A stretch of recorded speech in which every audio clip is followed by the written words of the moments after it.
नमस्कार, स्वागत है आपका हमारे चैनल पर। मैं हूं आपके साथ शिप्रा सैनी। जम्मू कश्मीर से बड़ी खबर है। जम्मू कश्मीर में परिसीमन की प्रक्रिया पूरी हो चुकी है और इसी के साथ साथ चुनावी हलचल भी काफी तेज हो चुकी है। आपको बता दें, परिसीमन आयोग ने आज एक मीटिंग की और फाइनल रिपोर्ट पर साइन कर दिया है। इसमें निर्वाचन क्षेत्रों की संख्या और उसके आकार का ब्यौरा जो है वो परिसीमन आयोग की ओर से दिया गया है। लेकिन जैसे ही परिसीमन आयोग की मीटिंग पूरी हुई, वैसे ही पीडीपी अध्यक्ष महबूबा मुफ्ती का बयान सामने आया है। एक बार फिर से महबूबा मुफ्ती की बौखलाहट देखने को मिली है। उन्होंने जो बयान दिया है उसमें महबूबा मुफ्ती ने कहा है कि परिसीमन क्या है, क्या ये अब केवल बीजेपी का विस्तार बन गया है जिसमें अब जनसंख्या के आधार को दरकिनार कर दिया जाता है और केवल उनकी इच्छा पर ये काम करता है। हम इसे सिरे से खारिज करते हैं, हम इस पर भरोसा नहीं करते। ये केवल जम्मू कश्मीर से अनुच्छेद 370 हटाने से संबंधित है कि कैसे जम्मू कश्मीर की जनता को कमजोर किया जाए। ये महबूबा मुफ्ती का बयान है जो परिसीमन आयोग की बैठक के ठीक बाद सामने आया है, जिसमें साफ तौर पर बौखलाहट देखने को मिल रही है। हालांकि इसमें नया कुछ भी नहीं है क्योंकि इस तरीके की बयानबाजी लगातार जम्मू कश्मीर में हो रही है जब से आर्टिकल 370 को यानी विशेष राज्य का दर्जा जम्मू कश्मीर से खत्म किया गया है।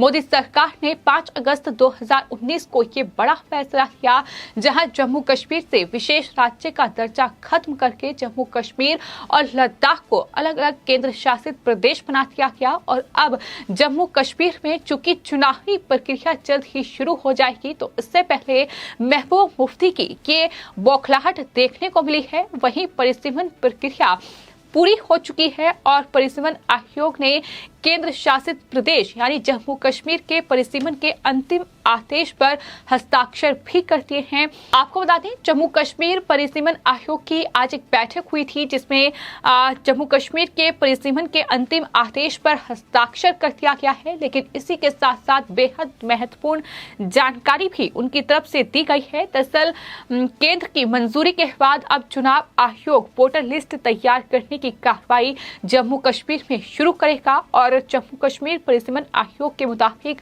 लोकसभा की 5 सीटों में 2-2 सीटें जम्मू और कश्मीर संभाग में होगी, जबकि एक सीट दोनों के साझा क्षेत्र में होगी। यानी कुल इस तरीके से 5 लोकसभा की सीटें होंगी, यानी आधा इलाका जम्मू संभाग का और आधा कश्मीर घाटी का होगा। इसके अलावा 2 सीटें कश्मीरी पंडितों के लिए भी रिजर्व रखी गई हैं। अनंतनाग और जम्मू के राजौरी और पुंछ को मिलाकर एक संसदीय क्षेत्र बनाया गया है। इस तरीके से लोकसभा की ये 5 सीटों का परिसीमन हुआ है। इसके अलावा जो परिसीमन आयोग ने केंद्र शासित प्रदेश में सीटों की संख्या अब 83 से बढ़ाकर 90 करने का प्रस्ताव जो है वो केंद्र को दिया है। साथ ही पहली बार अनुसूचित जनजातियों के लिए 9 सीटों को रिजर्व करने को कहा गया है। इनमें से 43 सीटें जम्मू और 47 सीटें कश्मीर में रहेंगी। इसके पहले 83 सीटों में 37 सीटें जम्मू और 46 कश्मीर में थी, लेकिन अब उन सीटों की संख्या को बढ़ाकर 90 कर दिया गया है। ये प्रस्ताव परिसीमन आयोग की ओर से रखा गया है। ये बड़ी महत्वपूर्ण जानकारी अंतिम परिसीमन आदेश में दी गई है और एसोसिएट सदस्यों, राजनीतिक दलों के प्रतिनिधियों, नागरिकों और नागरिक समाज समूह के परामर्श के बाद 9 जो सीटें हैं वो SC/ST के लिए आरक्षित की गई है, जिसमें से 6 जम्मू क्षेत्र में और 3 जो SC की सीटें हैं वो घाटी में निर्धारित की गई हैं। इस क्षेत्र में 5 संसदीय क्षेत्र हैं। ये जानकारी भी उनकी तरफ से दी गई है। तो कुल मिलाकर जिस तरीके से ये परिसीमन जम्मू कश्मीर का हुआ है उसमें कहीं ना कहीं साफ तौर पर ये देखने को मिला है कि महबूबा मुफ्ती और नेशनल कॉन्फ्रेंस के नेता फारूक अब्दुल्ला और उमर अब्दुल्ला के लिए ये बड़ा झटका है, जो लगातार जनसंख्या का हवाला देकर कहीं ना कहीं जम्मू कश्मीर को पत्थरबाजी और अलगाववाद की आग में झोंक रहे थे। हमने देखा कि अब से पहले जब भी जम्मू कश्मीर में चुनाव हुए हैं तो किस तरीके से खून खराबा जम्मू कश्मीर में देखने को मिला, किस तरीके से आतंकी घटनाएं लगातार जम्मू कश्मीर में हुई और यहाँ तक कि जो जो सुरक्षा बल जम्मू कश्मीर में तैनात हैं वो भी सुरक्षित नजर नहीं आए। तो ये तमाम चीजें जम्मू कश्मीर में हमें देखने को मिली है। लेकिन अब चूंकि जम्मू कश्मीर को लेकर मोदी सरकार बड़ा फैसला ले चुकी है, जम्मू कश्मीर से आर्टिकल 73 को खत्म किया गया, विशेष राज्य का दर्जा जम्मू कश्मीर का खत्म किया गया और उसके बाद से लगातार परिसीमन की प्रक्रिया चल रही थी। हालांकि लगातार चुनावों को लेकर भी केंद्रीय गृह मंत्री से लेकर प्रधानमंत्री नरेंद्र मोदी का बयान भी सामने आया था। यहां तक कि इस बड़े फैसले के बाद प्रधानमंत्री नरेंद्र मोदी के आह्वान पर जम्मू कश्मीर के जो तमाम स्थानीय पार्टियां हैं उनके नेताओं की एक बैठक भी हुई थी, जिसमें पीडीपी से लेकर नेशनल कॉन्फ्रेंस और कांग्रेस पार्टी के तमाम नेता शामिल हुए थे। हालांकि उस मीटिंग में भी महबूब मुफ्ती से लेकर फारूक अब्दुल्ला और उमर अब्दुल्ला जैसे नेताओं की ओर से ये कहा गया कि आर्टिकल 73 को बहाल किया जाए, जम्मू कश्मीर का विशेष राज्य का दर्जा उसे वापस लौटाया जाए। पाकिस्तान से डायलॉग करने की बात महबूब मुफ्ती की ओर से दोहराई गई। तो ये तमाम चीजें उस दौरान देखने को मिली। लेकिन कहीं ना कहीं केंद्रीय गृह मंत्री अमित शाह और साथ ही प्रधानमंत्री नरेंद्र मोदी के साफ तौर पर ये संकेत दे चुके थे कि जब परिसीमन की प्रक्रिया पूरी हो जाएगी तो उसके बाद जम्मू कश्मीर में चुनाव होगा। और ये माना जा रहा है कि अब जो चुनाव है वो अक्टूबर में हो सकता है। इसी साल अक्टूबर में जम्मू कश्मीर में विधानसभा का चुनाव हो सकता है, क्योंकि परिसीमन की प्रक्रिया पूरी हो चुकी है और जो परिसीमन आयोग का गठन जम्मू कश्मीर के लिए किया गया था, दरअसल उसका कार्यकाल भी मई में खत्म हो रहा है। और यही वजह है कि जम्मू कश्मीर के परिसीमन के लिए गठित आयोग का जो कार्यकाल है वो 6 मई को खत्म हो रहा है।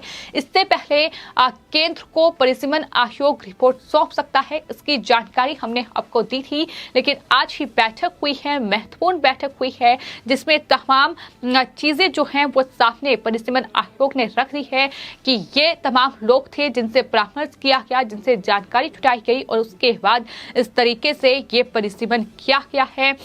तमाम सीटें निर्धारित कर दी गई हैं और पूरी लिस्ट जो है वो तैयार हो चुकी है। आपको ये बता दें कि केंद्र शासित प्रदेश का पिछला परिसीमन जो है वो 1995 में हुआ था, जहां पैनल को अपनी रिपोर्ट देने में 7 साल का समय लगा था, जबकि मौजूदा आयोग को कोरोना महामारी के बावजूद अपना काम पूरा करने में सिर्फ 2 साल से थोड़ा ज्यादा समय लगा है। और मार्च 2020 में इस पैनल का गठन किया गया जम्मू कश्मीर के लिए और 2021 में 1 साल का विस्तार दिया गया था और अब उन्होंने अपनी रिपोर्ट केंद्र को सौंप दी है और केंद्र जब इस पर सहमति जता देगा तो उसके बाद चुनाव आयोग फिर वोटर लिस्ट तैयार करने में जुट जाएगा। तो इस तरीके से अब जम्मू कश्मीर में भी चुनावों की सुगबुगाहट जो है वो तेज हो चुकी है।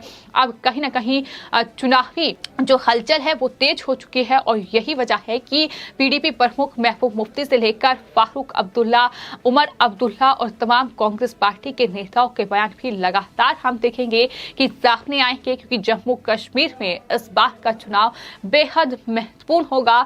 कहीं ना कहीं देखना ये होगा कि जम्मू कश्मीर को लेकर सरकार का जो फैसला था वो क्या सरकार के हित में जाता है या फिर जिस तरीके से जम्मू कश्मीर में कहीं ना कहीं अलगाववाद की राजनीति, पत्थरबाजों का समर्थन महबूब मुफ्ती करती नजर आई है, आतंकियों का किस तरीके से साथ दिया गया है ये साफ तौर पर हमने देखा है। और कहीं ना कहीं जो पाकिस्तान से डायलॉग की बात करते हैं वो साफ तौर पर बताता है कि किस तरीके से जम्मू कश्मीर में बैठे ये तमाम राजनीतिक दल पाकिस्तान समर्थित कहीं ना कहीं हैं। इनके तमाम बयान ये बताने के लिए काफी हैं।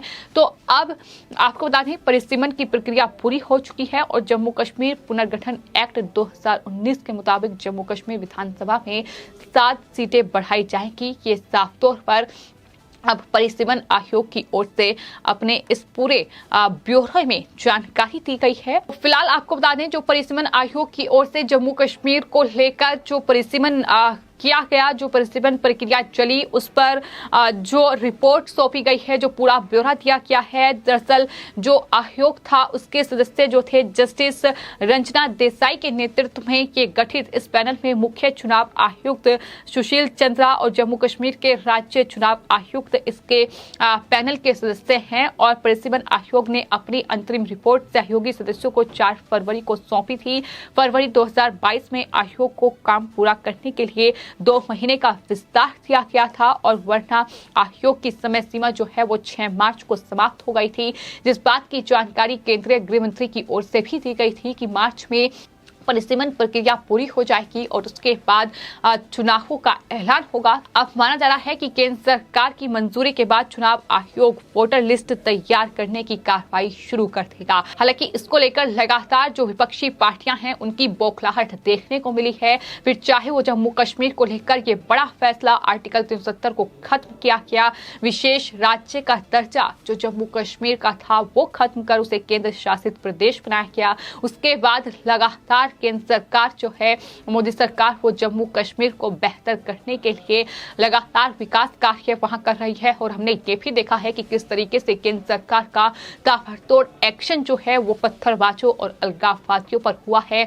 जो उनके समर्थक हैं, जो आतंकियों के समर्थक हैं उन पर हुआ है। फिर चाहे वो सरकारी नौकरी में ही क्यों ना हो, कितने ही जो सरकारी अधिकारी हैं, जो सरकारी पद पर लोग बैठे हुए हैं लेकिन अलगाववाद या पत्थरबाजों के साथ मिले हुए हैं या फिर किसी भी तरीके से जम्मू कश्मीर को नुकसान पहुंचाने की कोशिश कर रहे हैं, उन पर शिकंजा कसा गया है, उन पर लगाम लगाई गई है, उन्हें उनकी नौकरी से बर्खास्त कर दिया गया, उन्हें निलंबित कर दिया गया। हाल ही में हमने ये भी देखा कि किस तरीके से एक कॉलेज के प्रिंसिपल को निलंबित कर दिया गया क्योंकि अलगाववादियों आतंकियों के साथ उसके संबंध निकलकर सामने आए। हालांकि इस पर भी महबूब मुफ्ती की बौखलाहट देखने को मिली, लेकिन फिलहाल ये तमाम एक्शन हैं जो केंद्र सरकार की ओर से लिए गए हैं। अब देखना यह होगा कि चुनाव आयोग आखिर आने वाले वक्त में कब जम्मू कश्मीर में चुनाव की तारीखों का ऐलान करता है और जम्मू कश्मीर में आखिर क्या कुछ राजनीतिक घमासान देखने को मिलता है।